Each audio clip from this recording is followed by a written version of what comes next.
Assalamualaikum warahmatullahi wabarakatuh. Innal hamdalillah nahmaduhu wa nasta'inuhu wa nastahdihi wa nastaghfiruh wa na'udzu billahi min shururi anfusina wa min sayyiati a'malina. Man yahdihillahu fala mudilla lahu wa man yudlil fala hadiya lahu. Asyhadu an la ilaha illallah wahdahu la syarika lah. Wa asyhadu anna sayyidana Muhammadan 'abduhu wa rasuluhu. Allahumma shalli wa sallim وبارك على سيدنا محمد الفاتح لما أغلق والخاتم لما سبق ناصر الحق بالحق والهادي إلى صراطك المستقيم صلى الله عليه وعلى آله وأصحابه حق قدره ومقداره العظيم. اللهم نور بالكتاب بصري وأطلق بلساني واشرح بصدري واستعمل به جسدي بحولك وقوتك فإنه لا حول ولا قوة إلا بك سبحانك لا علم لنا إلا ما علمتنا إنك أنت العليم الحكيم ولا حول ولا قوة إلا بالله العلي العظيم أما بعد. Alhamdulillah, malam ni kita sambung kitab Risalah Tauhid. Buka kitab Risalah Tauhid, Jawi muka surat 31, Rumi 47. Rumi 47,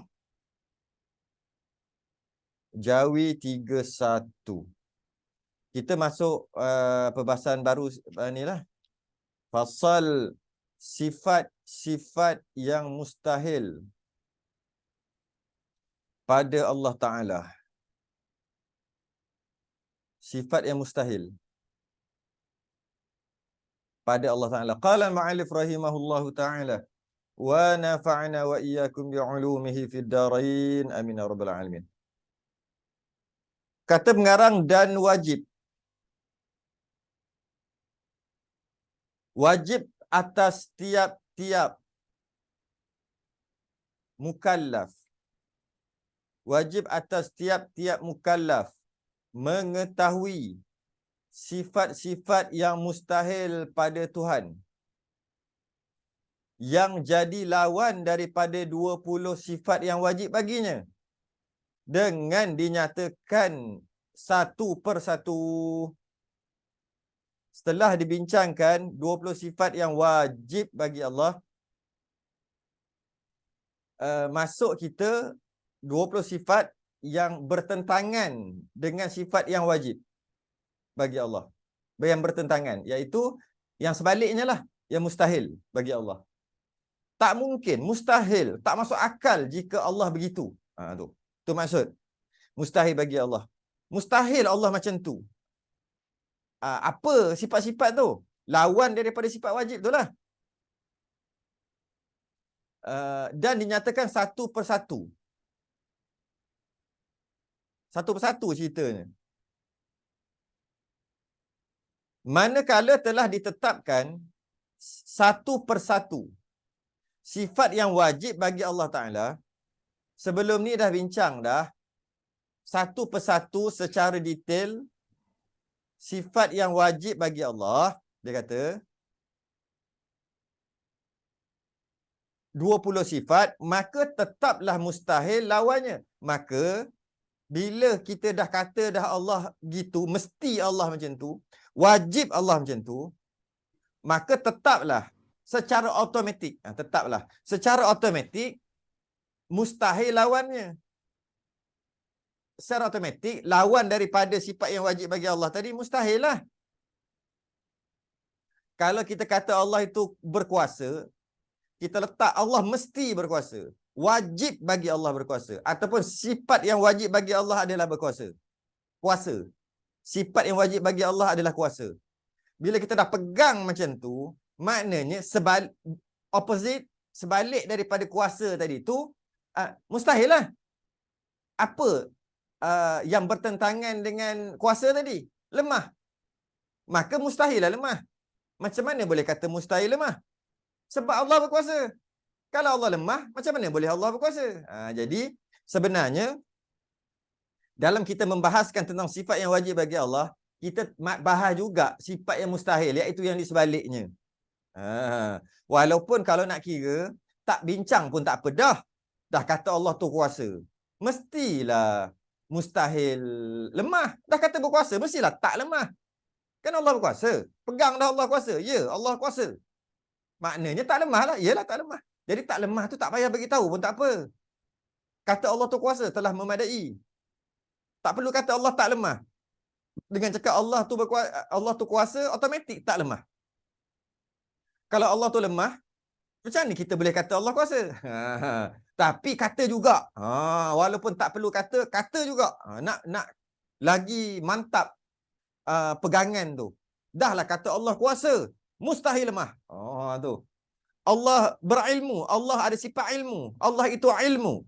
Mustahil jahil. Jahil tu tak payah cakap lah. Dah Allah tu ilmu, takkan tiba-tiba jahil pula. Dah ilmu kan? Tak payah cerita pasal jahil tu, dia automatik. Automatik pun aku nak cakap juga. Allah itu ilmu, mustahil jahil. Nak menguatkan lagi akidah. Tu sebab tu dia bincang yang perkara yang mustahil, tapi ringkas sajalah.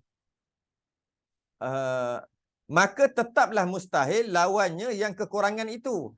Lawan daripada sifat yang wajib, sifat kesempurnaan Allah tadi tu, yang kita bincang 20 sebelum ni tu, lawan dia tu mestilah kurang. Sebab yang kita dah pegang yang Allah, sifat yang wajib bagi Allah itu semua sifat-sifat kesempurnaan, semua sifat yang lebih. Maka lawan dia mestilah kurang. Okey, maka mustahil lah sifat kurang lawan daripada sifat wajib tadi. Kerana yang dituntut pada ilmu ini, ilmu tauhid ni, lepas kita belajar nak apa sebenarnya ni? Lepas belajar ilmu ni, ilmu tauhid ni, nak apa? Nak mensabitkan, nak menetapkan, mensabitkan segala aqaid, segala simpulan atas jalan tafsil, segala simpulan iman, segala pegangan-pegangan yang berkaitan dengan keimanan tentang ketuhanan tadi atas jalan tafsil, detail. Tafsir ni detail pada segala sifat. Bila nak cerita detail, kena ceritalah sekali yang mustahil, walaupun dah automatik. Bila kita nak detailkan tentang kereta, nak cerita tentang kereta, bila kita sebut kereta, tak payah ceritalah tentang tayar. Dan tak payah ceritalah tentang tayar tu boleh berpusing dengan laju. Bila kita kata tayar, dia bulat, mesti dia pusing laju. Kita kata dengan ada tayar bulat, maka dia berpusing laju. Dengan bulat, mustahil dia susah nak bergerak. Sedangkan, susahlah dia nak bergerak. Sedangkan, bila kata tayar tu bulat, dia senang je lah bergolek laju. Kalau petak tu dia payah nak bergerak. Tak payah cerita pasal petak, cerita pasal bulat aja. Tayar tu bulat telah memadai. Bila tayar tu bulat, dia tidak empat segi. Iyalah kalau dah bulat mestilah tak empat segi. Tak empat segi tu tak payah cerita automatik. Tapi sebagai nak bagi tahu aku ni faham sungguh tentang kereta. Kereta ni ada tayar. Tayar tu bulat, bukan empat segi. Buat apa nak cakap bukan empat segi? Bukan tiga segi, bukan empat segi. Kerana jika tayar itu tiga segi, tayar tu empat segi, payah dia nak pusing. Maka lambatlah kereta tu berjalan. Jadi tayar yang aku nak cerita dekat kereta ni, tayar tu bulat. Bukan tiga segi, bukan empat segi. Kita kata, alah tak payah ceritalah yang bukan tiga segi, empat segi itu. Bukan, tak payah ceritalah. Cerita tayar tu bulat dah lah. Dah tayar tu bulat, takkan tiba-tiba tiga segi kot. Tak, aku nak cerita. Nak bagi tahu fahamnya aku tentang kereta tu. Kerana jika dia bulat, maka dia senang untuk berpusing begini. Dengan momentum yang ada. Begini. Tetapi jika tayar itu segi empat, maka ketika dia nak berpusing, dia agak memerlukan tujahan yang lebih lagi. Apa benda kau cakap ni? Cakap tayar tu bulat, kita fahamlah bila bulat senang pusing. Tak, nak bagi tahu fakih atau nak bagi tahu fahamnya, detailnya, yang sebalik pun cerita juga. Begitulah. Cerita Allah itu maha kuasa. Allah itu kuasa. Cerita pula, mustahil lemah. Tak payahlah cerita lemah ada Allah tu kuasa, mestilah tak lemah. Nak cerita juga, tak kira. Jika Allah lemah, begini, padahal tak ada pun kat Allah kelemahan dari itu. Tapi cerita juga, nak bagi tahu detailnya faham. Lebih-lebih lagi tentang simpulan iman. Tentang aqaid, simpulan iman. Lagilah. Kena detail sebab ni cerita Tuhan ni. Ni cerita Tuhan. Okay. Jalan atas jalan tafsir, detail. Tafsir tu detail. Pada segala sifat. Dari itu, oleh kerana yang wajib yang ada pada Allah pun bincang, yang tak ada yang mustahil pun bincang juga. Bincang apa? Bincang ianya tak ada dekat Allah. Okay? Dan terlalu besar. Dari itu, terlalu besar. Oleh kerana kena detail macam ni bincang tentang Tuhan, dia kata, sangat besar. Salah mereka yang tiada mengetahui hal ini. Siapa yang tak tahu, salah besar jugalah. Siapa yang tak tahu benda ni salah besar. Sebab mengetahui ilmu tauhid ni adalah tuntutan yang besar. Malah tahu yang ada dan yang tak ada yang mustahil pun kena tahu juga. Tiba-tiba dia tak belajar. Dia tak belajar ilmu ni menyebabkan dia tak tahu yang ada pada Allah dan dia tak tahu juga yang tak ada pada Allah yang mustahil. Maka salah tu pun salah besar dia nak bagi tahu. Besar salah mereka yang tiada mengetahui hal ini. Salah besar. Lebih daripada tiada mengetahui hukum-hukum fiqh. Lebih besar daripada tak tahu hukum fiqh. Kadang-kadang tak tahu semayang macam mana baca, tak tahu. Baca Quran salah, tak tahu. Rukun semayang, tak tahu. Apa lagi yang dia tak tahu? Puasa, tak tahu. Zakat, tak tahu. Haji, tak tahu. Teruk sungguh mu ni, kata. Teruk sungguh, semua tak tahu. Perkara yang membatalkan wuduk, tak tahu. Perkara yang membatalkan semayang, tak tahu. Tahu sikit-sikit, bercampur-campur, tahu tak tahu. Bab hukum-hukum fiqh. Teruk tak? Teruk. Teruk sungguh orang macam ni. Tapi dia kata, tak tahu tentang Tuhan ni jauh lagi besar. Jauh lagi teruk. Kalau tak tahu hukum fiqh. Tak tahu hukum fiqh tu dah teruk dah. Hukum fiqh yang wajib Yang sunat-sunat, kadang-kadang kita pun tak tahu banyak-banyak kan. Ni yang wajib-wajib. Tak tahu yang wajib-wajib. Teruk dah.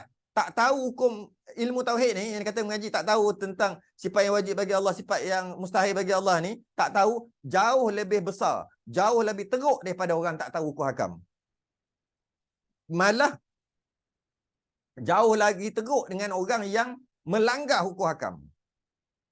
Dedah aurat, berzina, mencuri, membunuh sekalipun. Semua tu adalah satu perkara yang jahat, yang dosa besar, yang teruk. Teruk. Tapi tak tahu tentang ilmu tauhid, jauh lebih teruk daripada tu. Kita nampak benda lain teruk. Kita nampak dedah aurat teruk, zina teruk, curi, mengata orang, mengumpat teruk. Memang teruk pun.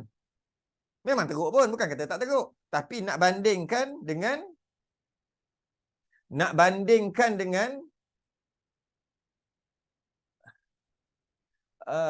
kalau nak dibandingkan dengan tak tahu ilmu tauhid, jauh lagi teruk tak tahu ilmu tauhid. Jauh lagi teruk tak tahu ilmu tauhid. Tak tahu ilmu tauhid itu apa? Tak tahu berkaitan dengan tak tahu berkaitan dengan sifat yang wajib bagi Allah, sifat yang mustahil bagi Allah, tak tahu. Lagi teruk yang tu. Tapi kita tak nampak. Kita tak nampak yang tu. Kita nampak yang tadi tu lah, teruk-teruk semua tu. Oh, teruk dia. Teruk dia tu sebab dedah aurat. Teruk dia tu sebab curi dan sebagainya. Memanglah teruk. Tapi kita tak nampak. Tak kenal Tuhan. Tak malas mengaji bab Tuhan. Pening sikit tak mau mengaji dah. Yang tu lagi teruk. Dia kata kenapa? Kenapa teruk? Kenapa? Tengok dia bagi sebab. Dia bagi sebab ni. Kerana jahil akan barang yang wajib bagi Allah Ta'ala dan yang mustahil atasnya dihukum kafir. Saya bukan nak kafirkan orang. Ahli sunnah wal jamaah, dia paling susah sekali nak kafirkan orang. Mereka yang berpegang dengan pahaman ahli sunnah wal jamaah, dia paling susah sekali nak kafirkan orang. Tapi dalam bab ni terpaksa cakap juga. Kita bukan suka. Kena cakap juga. Macam mana? Dia kata kat sini. Tak tahu hukum, jahil akan barang-barang yang wajib bagi Allah Ta'ala. Tak reti apa yang wajib bagi Allah, sifat yang wajib bagi Allah. Dan yang mustahil, yang kita akan masuk ni, tak tahu tentang perkara yang mustahil bagi Allah. Atasnya dihukum kafir. Tengok tu. Saya tak reka, ada dalam kitab tulis. Dihukum kafir. Tak tahu kafir. Walaupun orang kata Islam. Oh, dia tu Islam. Walaupun orang tanam dekat perkuburan Islam.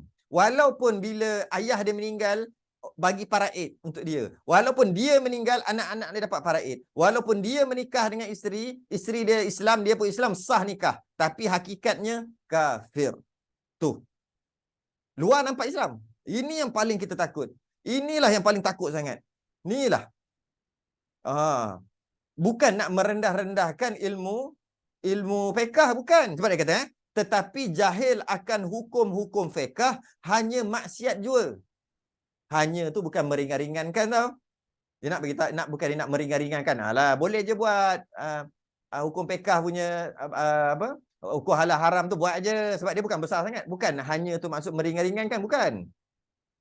Bila dibuat perbandingan antara jahil ilmu fiqh dengan jahil ilmu tauhid. Jahil ilmu fiqh berdosa besar. Jahil ilmu tauhid kafir. Mana lagi besar? Sebab tu yang banyak kali saya ulang dalam kelas-kelas tauhid, saya banyak kali ulang. Ilmu tauhid adalah tiket syurga. Ilmu fiqh adalah tiket tak nak masuk neraka. Jika ada tiket fiqh ni, syariat fiqh ni, kira jika ada tiket fiqh, dia ada tiket apa? Tiket fiqh. Dia tak perlu masuk neraka. Tapi nak masuk syurga, kena ada tiket syurga. Tiket syurga apa? Tiket syurga ilmu tauhid akidah. Habis kalau masuk syurga, mungkin masuk neraka dulu. Mungkin masuk neraka dulu, masuk syurga. Sebab dia ada tiket syurga. Cuma tiket tu, cek tu post dated lah. Lagi 3 juta tahun baru masuk syurga. Sekarang masuk neraka dulu. Kenapa 3 juta tahun lagi baru masuk syurga? Sebab dia banyak buat dosa. Bakar dulu. Nanti lepas 3 juta tahun masuk juga ke syurga. Sebab apa dia boleh masuk syurga? Sebab ada tiket syurga. Mana dapat tiket syurga? Ilmu tauhid. Habis tu kalau langsung tak nak masuk neraka, nak masuk syurga terus, kena ada tiket fiqh pula. Tiket fiqh ni lah yang jangan curi, jangan bohong, jangan itu, buat sembahyang, baca Quran, semua tu. Ada tiket tu, maka tak perlu masuk ke dalam neraka. Direct masuk ke syurga. Berapa ramai di antara masyarakat kita yang dia beribadah cukup mantap. Tapi ilmu tauhid malah ngaji. Dia seumpama nak masuk syurga tapi tak ada tiket syurga. Tak boleh lah. Walaupun dia ada tiket lepas daripada neraka, tapi dia tak ada tiket syurga, tak boleh masuk syurga juga. Itu maksud tu. Sebut ni, saya baca sekali lagi. Dan dari itu terlalu besar salah mereka yang tiada mengetahui hal ini. Salah besar siapa tak tahu hal ni. Hal ni apa tu? Perkara yang wajib bagi Allah, yang mustahil bagi Allah. Dia ada lagi. Perkara yang harus bagi Allah, dia ada lagi. Yang wajib bagi Rasul, yang mustahil bagi Rasul, yang harus bagi Rasul. Dia 50. Okay. Dari itu terlalu besar salah mereka yang tiada mengetahui hal ini. Lebih daripada tiada mengetahui hukum fiqh. Kerana jahil akan barang yang wajib bagi Allah Ta'ala dan yang mustahil atasnya, dihukumkan kafir. Tetapi jahil akan hukum-hukum fiqh hanya maksiat jua. Tak jadi kafir kalau tak sembahyang. Tak jadi kafir kalau tak sembahyang. Tapi kalau tak tahu, tak ada pegangan tentang tauhid, Allah, zahir Islam, batin kufur. Kuat tu. Nanti orang kata sedap ke kafir kau orang. Bukan. Nak bagi kesedaran. Maka dengan sebab itulah dinyatakan di sini sifat-sifat yang mustahil satu persatu. Oleh sebab tu dia kata, dia akan terangkanlah dalam kitab Risalah Tauhid ni, satu-satu yang 20, supaya kita terlepaslah daripada dicop sebagai kufur, kafir, kerana kita tak tahu. Walaupun yang wajib kita dah tahu. Dah lepas dah yang wajib. Yang pertama Adam tu. Tapi saya seronok nak share, walaupun bukan kitab ni, kitab Risalah Tauhid, Ada satu kitab, nama kitab tu Durus Samin.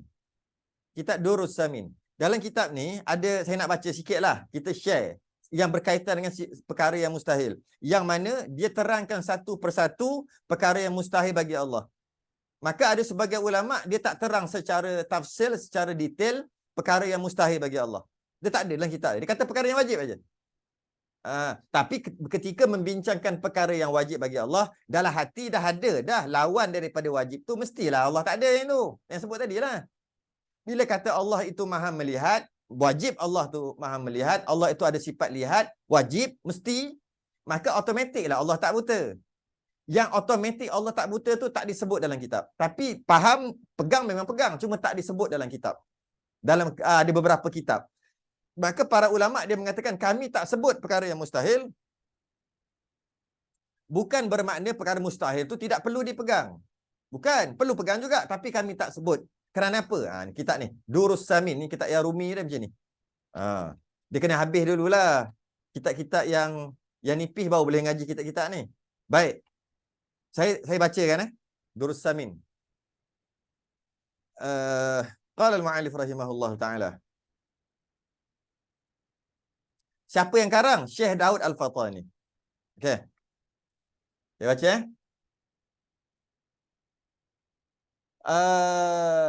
maka makna mustahil ma la yutasawwaru fil aqli wujuduhu.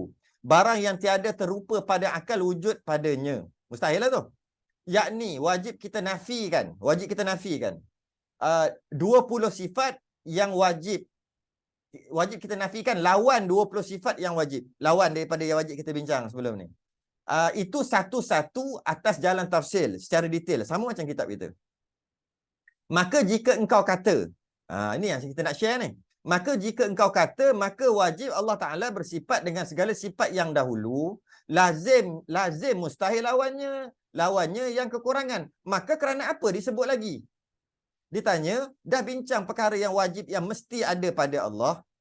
Kenapa nak bincang yang tak ada pada Allah? Lawan daripada yang ada tadi. Kan automatik. Kan? Jawab. Tulis ni. Jawab. Bahawasanya yang dituntut pada ilmu ini, jawabnya, mensabitkan segala aqaid atas jalan tafsil. Semua sifat-sifat Allah yang wajib dan yang mustahil kena detailkan satu-satu. Dia kata, sebab besar tersalah orang yang jahil pada ilmu ini. Siapa jahil ilmu ni, sifat yang wajib, sifat yang mustahil bagi Allah ni besar padahnya.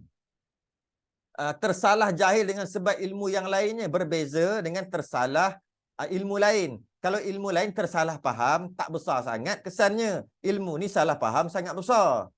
Okay. Alright.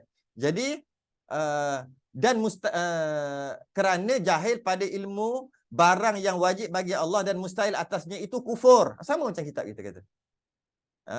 Kalau salah dalam masalah sifat yang wajib bagi Allah dan sifat yang mustahil bagi Allah, kafir orang tu. Dan jahil ilmu fiqh maksiat. Siapa yang jahil ilmu fiqh, tak reti dia buat dosa apa semua dari segi tak buat ibadah, buat apa semua, dia panggil maksiat. Tak panggil kafir. Okay. Maka kerana inilah disebutkan yang mustahil. Sebab tu yang mustahil pun sebut juga. Walaupun bila bincang bab wajib, automatiklah lawannya tu tak ada kat Allah. Bila kata orang tu gemuk, automatiklah dia tak kurus. Tak payahlah sembang pasal kurus. Kalau kata orang tu putih, automatik dia tak hitam. Tak payahlah cerita pasal hitam. Bila sebut putih, automatiklah tak hitam. Tapi cerita juga. Kenapa cerita juga? Kerana bimbang takut kalau salah, sesat. Kalau cerita orang hitam putih kurus gemuk, dia tak jadi sesat, dia cuma tersalah maklumat, itu aja. Tapi kalau salah tentang Tuhan, kafir. Sebab tu dia detailkan juga walaupun yang tak ada pada Allah. Maka kerana inilah disebutkan yang mustahil. Maka jikalau tiada, kalau tak ada cerita pasal mustahil, maka adalah orang yang menyebutkan yang mustahil bagi Allah sehingga kurang adab. Sehingga kan kalau tak bincang mustahil, perkara yang mustahil walaupun tak ada pada Allah, walaupun automatik cerita yang wajib, automatik mustahil tu adalah yang di sebalik yang wajib tu adalah mustahil, automatik dah. Tapi takut bila tak bincang orang akan cakap lebih kurang. Orang salah faham menyebabkan kurang adab dengan Tuhannya. Seperti okey, satu. Dan dia kata kat sini juga Ada kitab-kitab, ada para ulama dia tak sebut perkara yang mustahil bagi Allah. Dia cuma sebut perkara yang wajib dan lawannya. Dia kata gitu aja. Contoh dia kata uh, Allah itu wujud, maka mustahil lawannya. Allah itu melihat, Allah itu lihat, Allah tu sifat maha melihat, mustahil lawannya.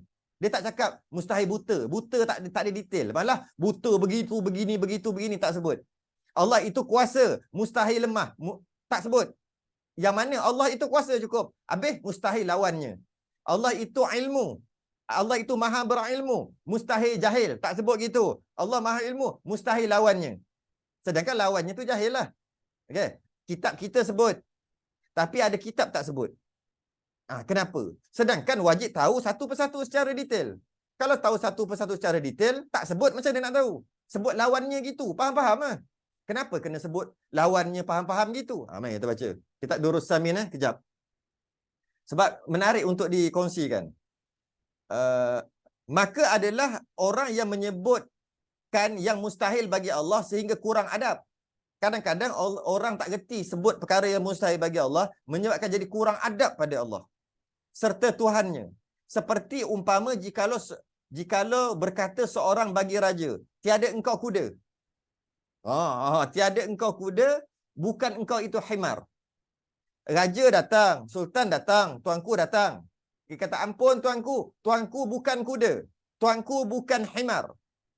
Tuanku bukan kaldai. Tuanku bukan najis.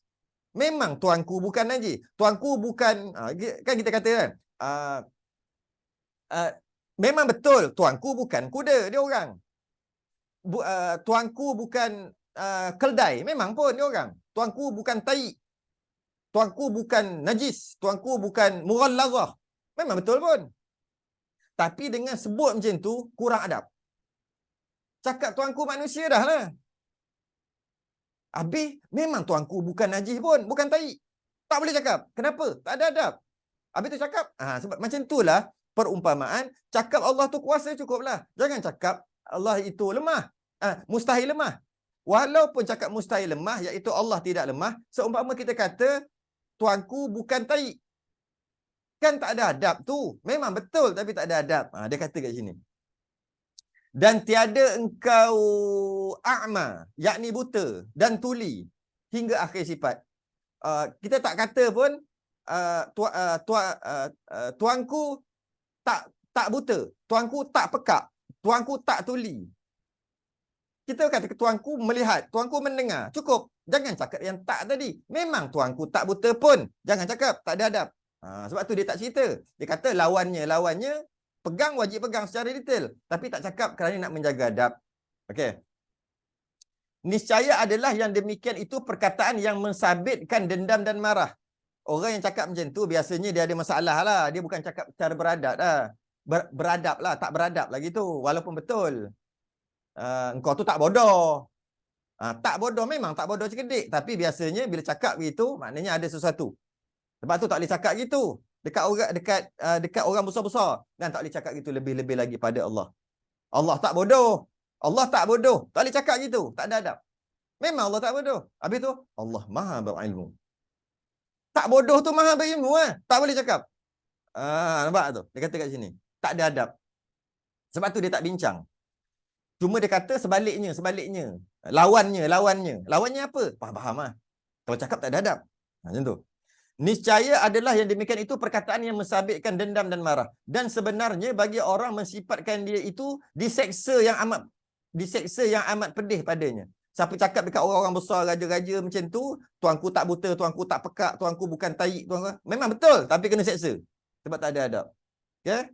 Itu baru dengan tuanku. Dengan Allah lagi lah. Kerana itulah kebanyakan ulama tiada disebutkan dengan tafsil, detail. Tak sebut detail. Dengan satu-satu yang mustahil tadi. Tetapi dipadakan yang mustahil itu dengan katanya. Cukup memadai kata begini sahaja. Dan lawannya 20 pula itu mustahil bagi Allah Ta'ala bersifat dengan dia sebab beradab dengan Tuhannya. Sebab tu saya baca ni, ni nak share ni malam ni. Bukan kitab kita pun. Kitab kita Risalah Tauhid. Ni kitab tebal. Durus Samin. Tapi itulah nak baca kitab tebal entah tahun bila dah. Hilang pula ilmu tu nanti lama tak baca. Jadi setengah kitab dia cuma kebut gitu aja. Allah bersifat dengan sifat-sifat kesempurnaan yang 20 tu, yang wajib tahu tu, secara detail, bincang secara detail. Kemudian kata macam mana? Dan lawan yang 20 tadi tu, lawannya, opposite-nya, lawannya, sebaliknya itu adalah mustahil Allah ada sifat itu. Tak kata Allah itu tidak buta, tak cakap Allah itu tidak pekat, Allah itu tidak jahil. Tidak, tak cakap. Tidak jahil pun tak cakap dah. Okey. Maka setengah ulama, macam ulama kita, khatam kitab ni kita sambung kitab tu pula. Allah.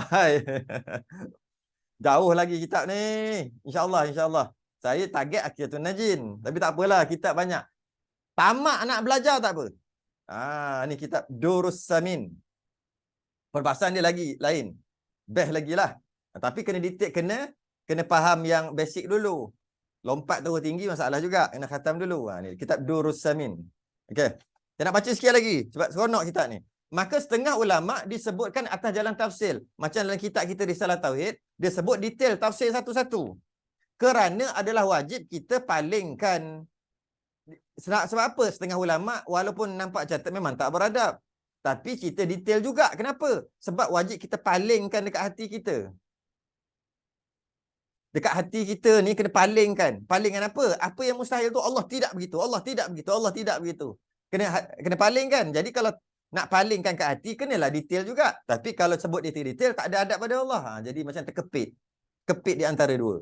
Dan kita halakan nafas yang sikit yang duduk di dalam daerah waham. Sebab cenderung kepada segala perkara yang didapat oleh panca indera yang dilihat. Jadi kita ni macam-macam lah. Kita ni terfikir macam-macam. Kalau tak bincang tentang yang mustahil bagi Allah ni, walaupun nak kira tak ada adab. Tapi kalau tak bincang, dalam darah kita ni macam ada waham ada dalam kepala. Entah begitu, begini, kena bincang juga. Walaupun tak adab. Sebab tu ulama' dia tulis juga dalam kitab dia. Walaupun hakikat asalnya tidak beradab. Okey? Kepada segala perkara yang dapat panca indera dilihat. Tak dapat tiada, mesti daripada menyebut dengan demikian. Nak tak nak kenalah sebut juga. Itu supaya menghilangkan waham, hilangkan was-was dalam hati. Kebanyakan awam al-mu'minin, orang-orang awam, orang beriman yang awam. Dan supaya jangan ia kiaskan dengan gaib. Gaib dengan yang hadir. Panjanglah pula. Ni salah baca kitab pula. Okey. Sikitlah kita share. Jadi, dalam kitab kita didetailkan satu persatu dia kata sini. Maka dengan sebab itulah kembali balik ke kitab kita. Maka dengan sebab itulah dinyatakan di dalam sifat-sifat yang mustahil satu persatu, didetailkan satu persatu yang mustahil bagi Allah. Detail satu persatu yang mustahil bagi Allah, walaupun asalnya tak ada adab gitu, tapi kita yang masalah. Yang pertama, apa ni? Kita al-um boleh ke? Al-um. Yang kitab-kitab tinggi tu bukan kelas kita lah. Kita kelas-kelas fardu ain aja. Al-um tu dah fardu kifayah dah. Alif. Yang pertama yang mustahil bagi Allah. Adamun. Artinya tiada. Apa maksud tiada? Lawan daripada, kita tengoklah lawan daripada wujud lah. Itu lawan dia yang Allah itu bersifat wujud. Lawannya apa? Adam. Ain Adam. Artinya tiada. Sebab wujud tu ada. Lawannya tiada. Maka tiap-tiap yang lain daripada Tuhan dinamakan Adam. Selain daripada Tuhan, selain daripada Allah, kita panggil Adam. Sifat dia Adam. Dalam kurungan tu boleh jadi Adam. Adam. Tiada ni, pertama maksud mustahil Allah itu tak ada. Sebab bila Allah tu wujud ada, mustahil lah tak ada. Automatik kan? Tapi bukan maksud itu aja. Allah itu ada, mustahil tak ada. Allah itu wujud, mustahil Adam. Okay. Allah itu wujud, mustahil tiada. Allah itu ada, mustahil tiada. Okay. Maksud tiada tu tak ada. Satu dah mustahil. Tak ada lah. Allah itu tak ada. Itu satu mustahil. Satu lagi maksud tak ada adalah boleh jadi Adam. Boleh jadi tak ada. Atau bahasa lain, boleh ada, boleh tak ada. Kita ni ada. Tapi kita ni boleh ada, boleh tak ada. Yang kita panggil harus. Ataupun istilah tauhid dia panggil mungkinat. Yang mungkin. Kita ni boleh ada, boleh tak ada. Allah jadikan kita ada, adalah. Tapi kalau Allah tak jadikan, tak ada. Jadi kita ni spesies, kita ni jenis makhluk, jenis zat, jenis diri yang boleh ada, boleh tak ada. Kita ni. Cuma sekarang memang kita ada. Tapi kita boleh ada, boleh tak ada. Dan lepas ni kita akan sentiasa terus ada sampai kiamat. Dan selepas pada tu kita masuk syurga selama-lamanya. Ada kita selama-lamanya.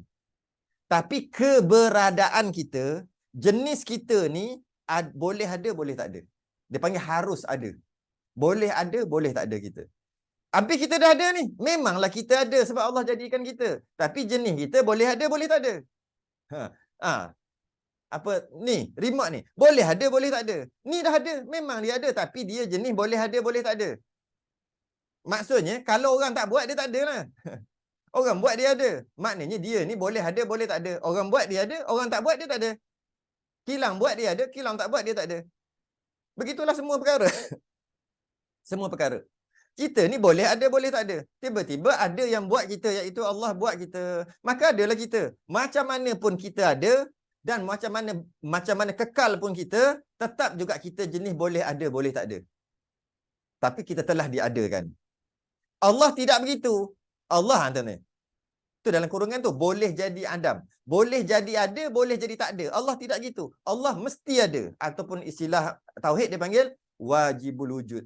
Wajib ada. Kita harus ada.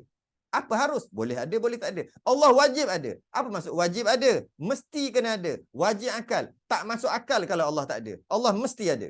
Kita masuk akal kalau kita tak ada. Masuk akal kalau kita ada. Dua-dua masuk akal. Kalau kita tak ada, masuk akal. Allah tak buat, tak ada lah.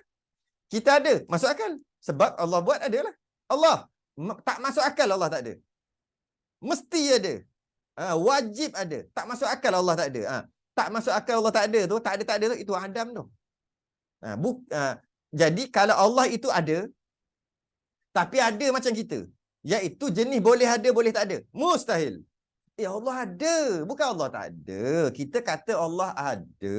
Tuhan tu ada. Cuma jenis Tuhan ada tadi macam kita, iaitu jenis boleh ada, boleh tak ada. Mustahil. Mustahil.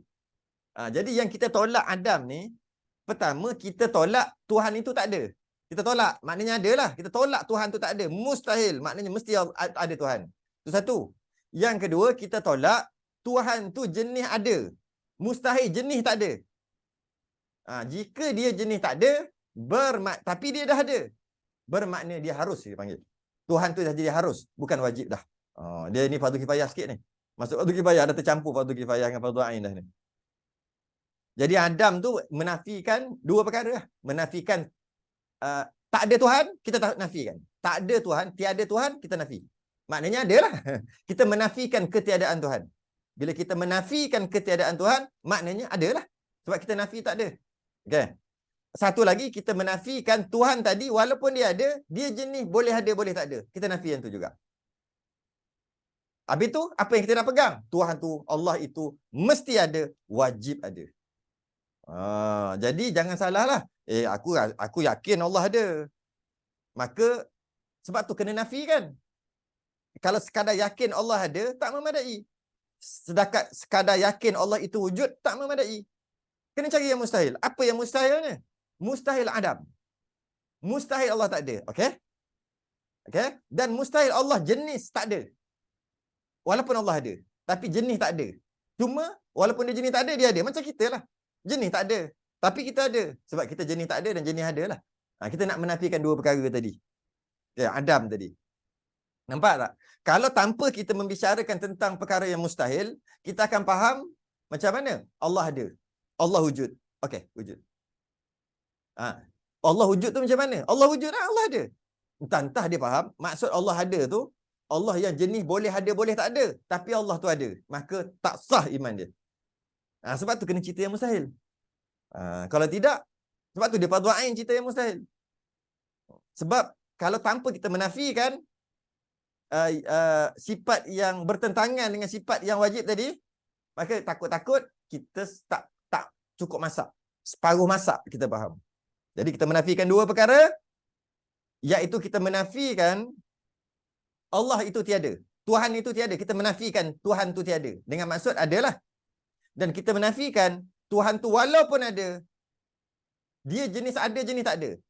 Jenis macam kita. Boleh ada, boleh tak ada. Tapi dia dah ada. Maka kita menafikan itu juga. Habis itu maknanya Allah wujud. Wujud apa? Wajibul wujud. Mudah-mudahan boleh faham. Mudah-mudahan boleh faham yang itu. Yang kedua. Yang kedua. Nak apa yang mustahil lagi ni? Yang nak menafikan apa lagi ni? Yang kedua, wujud qidam lah. Okay. Hudus. Artinya baharu. Bila kita kata Allah tidak ada permulaan, iaitu ada permulaan bagi wujud Tuhan. Hudus tu. Hudus tu baru. Maksud baru tu ada permulaan. Maksud ada permulaan tu, sebelum Allah ada, dia tak ada.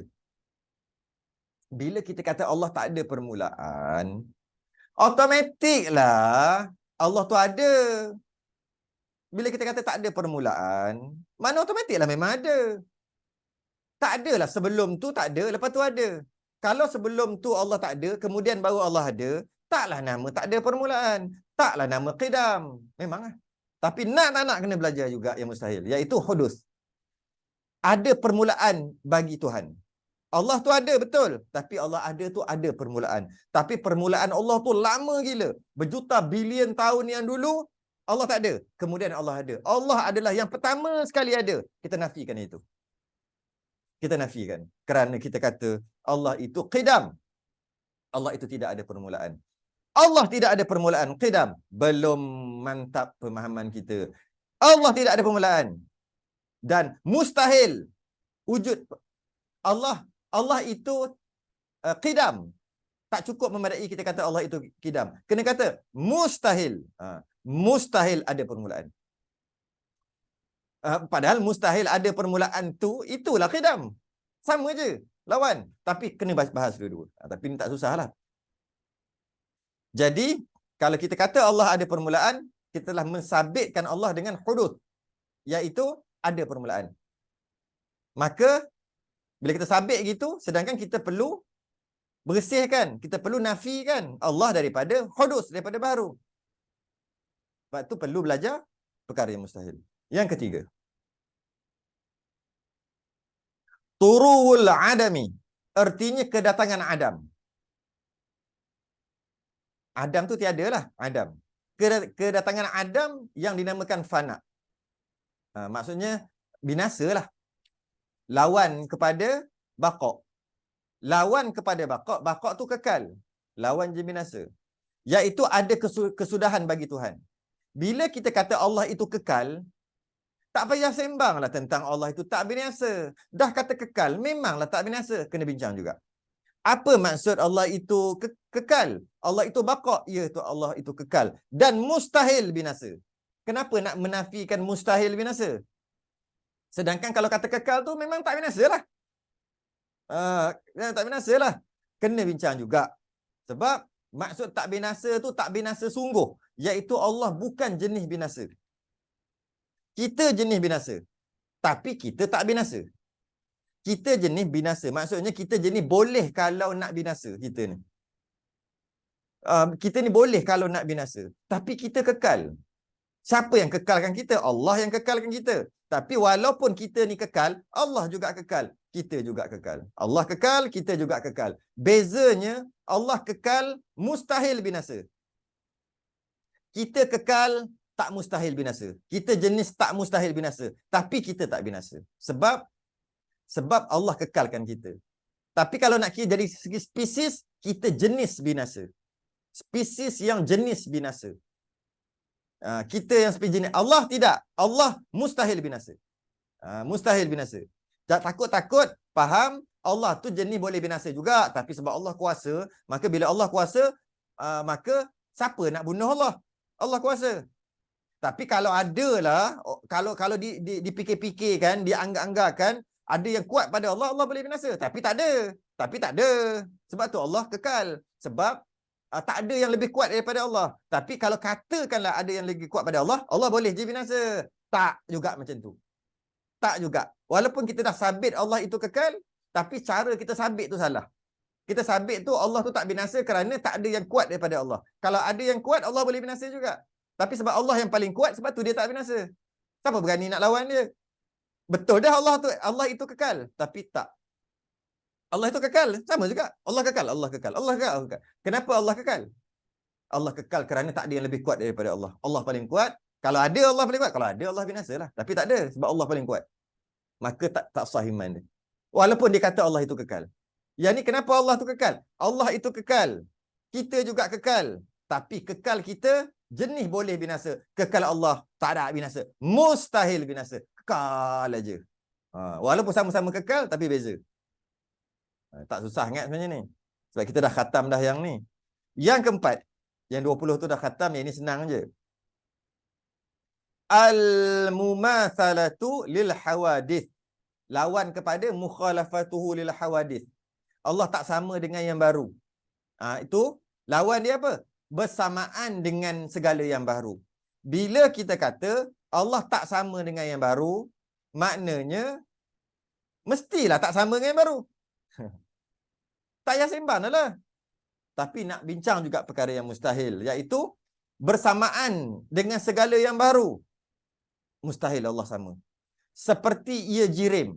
Jirim yang berjirim, macam badan kita ni jirim, macam dinding tak dinding semua ni jirim lah. Mustahil Allah gitu. Mustahil. Sebab yang berjirim ni makhluk. Jadi kita kata Allah seperti berjirim. Allah berjirim. Berbentuk. Tak boleh kata gitu. Sebab mustahil. Kenapa? Tak sama Allah dengan yang baru. Berbentuk tu adalah baru. Atau arat. Atau jenis menumpang. Macam warna kuning, warna putih ni. Warna putih ni. Yang putih-putih ni makhluk. Baharu yang putih-putih ni. Jadi bila macam tu Allah tak sama macam putih ni. Tu maksud dia. Jadi bukan jenis sifat yang menumpang. Atau baginya pihak. Kita yang ada pihak. Pihak ni jihah. Kita ada atas, ada bawah, ada kiri, ada kanan. Sebab kita ni jirim. Bila kita ni jirim, kita ada kiri, kanan, atas, bawah. Maka kiri, kanan, atas, bawah, pihak atas, pihak bawah, pihak kiri, pihak kanan, timur laut, tenggara, pihak-pihak tu semua, kerana kita jirim, baharu. Maka mustahil Allah ada jihah, ada arah juga. Baginya pihak, mustahil. Tiba-tiba dia letak Allah itu berpihak. Maka dia telah menyamakan Allah dengan makhluk. Walaupun dia tak niat. Dia kata Allah ke atas. Atas tu pihak. Bila ada Allah ke atas, mesti ada bawah Allah. Mesti ada atas Allah lagi. Mesti ada kiri Allah. Mesti ada kanan Allah. Mesti ada utara, selatan. Semua ada. Maka dia telah mengarah-arahkan Allah. Letak Allah terarah. Sedangkan arah-arah ni adalah sifat makhluk. Dia boleh letak kat Tuhan. Sebab tu kena ngaji sifat 20. Sebab ada orang kata Allah ke atas langit. Bila kata Allah ke atas langit, telah mengarahkan Allah. Nombor 4 ni perkara yang mustahil. Mengarah-arahkan Allah. Kiri kanan lah Allah turun. Turun tu atas ke bawah. Allah turun 1/3 hujung malam tu. Untuk mengabulkan doa-doa orang yang semayang tahajud apa semua. Dia kata mana Allah turun. Allah turun. Bila sebut turun, atas ke bawah. Bawah ke atas tak nama turun. Tu nama naik. Jadi bila dah mengarahkan Allah atas ke bawah, maka sedangkan ianya perkara yang mustahil bagi Allah. Perkara yang mustahil. Tiba dia menyama dia ni kan. Sebab tu kena ngaji sifat 20 ni. Kena ngaji. Atau pada pihak atau bertempat. Dia kata Allah dekat arash. Bila kata Allah dekat arash, arash tu tempat. Tempat adalah sifat makhluk. Dia telah memakhlukkan Allah tanpa dia sedari. Atau bermasa. Dia kata Allah bermasa. Maksudnya masuk dalam masa. Apa antara yang dikata Allah masuk dalam masa? Allah tak tahu lagi sekarang sebab tak jadi lagi. Masa tak berjalan lagi. Masa esok berlaku barulah Allah tahu. Sekarang Allah tak tahu lagi yang esok. Sebab belum sampai masa. Maka dia kata Allah pun ikut masa juga. Sedangkan masa tu makhluk. Bila masa tu makhluk, kenapa Allah duduk dalam makhluk tu? Allah di luar masa. Jadi dia kata Allah tak tahu apa yang akan terjadi esok. Allah tak tahu siapa yang masuk neraka, siapa masuk syurga. Sebab apa Allah tak tahu siapa masuk syurga, masuk neraka? Sebab belum berlaku lagi. Tunggulah kiamat. Bila kiamat apa nanti barulah Allah tahu. Maka dia telah mensabitkan Allah dengan masa. Dia telah menolak nombor 4 ni. Dia telah bukan menolak, dia telah mensabitkan nombor 4 ni, iaitu dia telah menyamakan Allah dengan makhluk. Atau kecil, atau besar.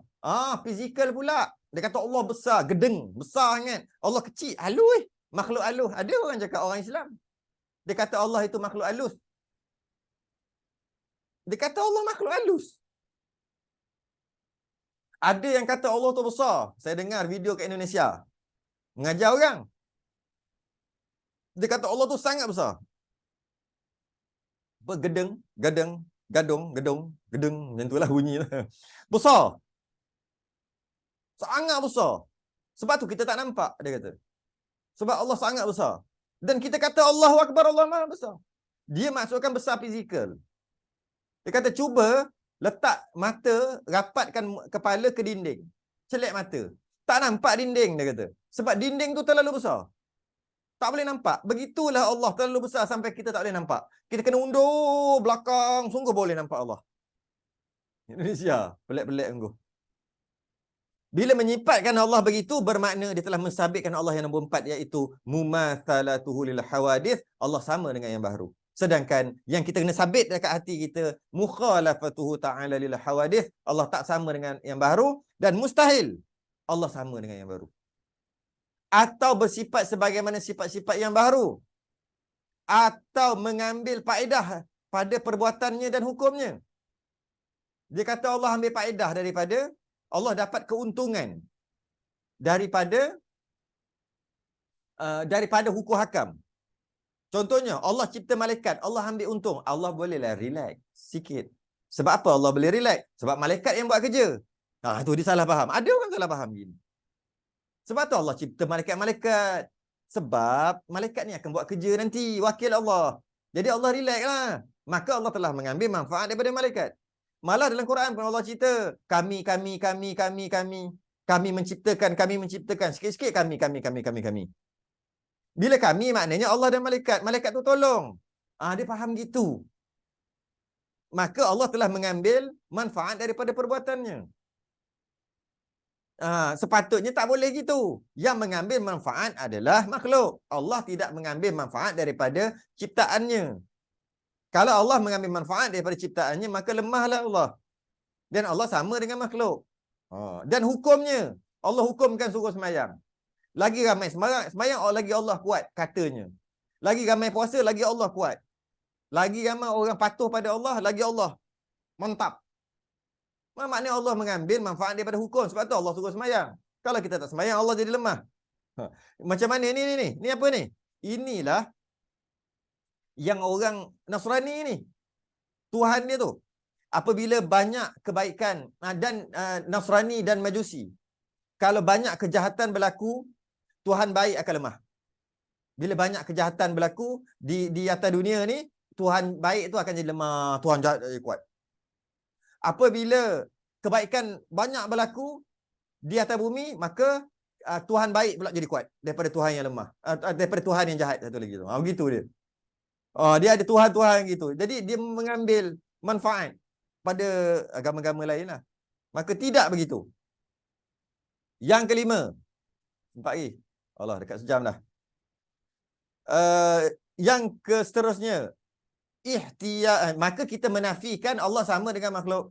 Yang kelima, ihtiyajun ilal ghair. Ihtiyajun ilal ghair, berhajat kepada yang lainnya. Apa lawannya ni? Qiyamuhu binafsih. Apa maksudnya? Ihtiyajun ilal ghair, seperti berhajat kepada tempat berdiri dan berkehendak kepada yang menjadikan dia. Ini lawan daripada qiyamuhu binafsih. Allah memerlukan yang lain. Allah memerlukan yang menjadikan dia.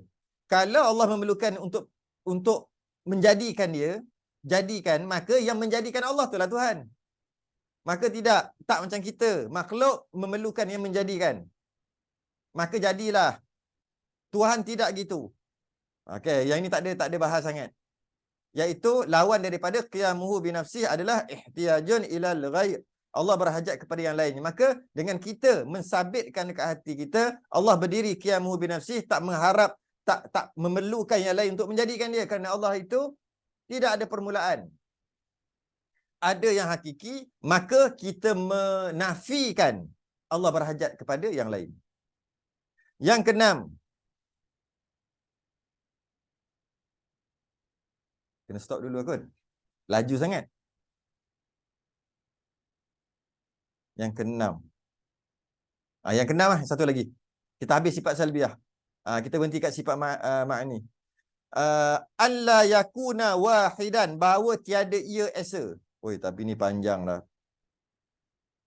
Tak boleh. Kita berhenti kat 6. Panjang. Nanti habis lama. Bab tauhid tak boleh lebih sejam. Kalau terlebih tu memang tak sengaja tu. Mana yang keenam? Okey. Yang ke yang ke yang keenam, kita berhenti kat yang keenam Sifat yang mustahil pada Allah Ta'ala. Yang keenam, an la yakuna wahidan, artinya bahawa tiada ia esa seperti berbilang Tuhan pada zat. Umpama bersusun daripada beberapa anasir atau zat yang lain menyamai seperti zatnya, dan tiada esa pada sifat umpamanya dua kudrat, dan seterusnya. Akan datang muka surat 48, perbahasan sifat yang mustahil bagi Allah, nombor 6.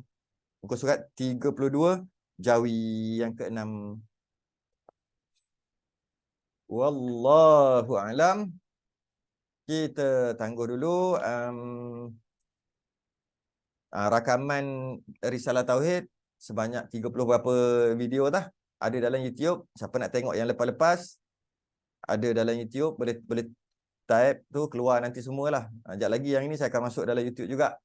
Jadi dalam perbahasan Risalah Tauhid ni memang penuh, tak ada miss lagi setakat ni. Beberapa 30 lebih lah kot rasanya. 30 lebih dah siri. Jadi siapa nak tengok yang lepas-lepas punya, boleh tengok dekat YouTube. Tak adalah dekat Facebook. Kalau Facebook dia ada rakam kat Facebook kan. Tapi ni Zoom tak ada. Jadi boleh tengok dekat YouTube, dekat Halaqah Umri lah, tempat saya punya, atau type nama saya dekat YouTube, nanti keluarlah semua kuliah yang ada dalam YouTube. Baik, kita tangguh dulu. Kita sudah ingat tasbih kafarah dan suratul subhanakallah.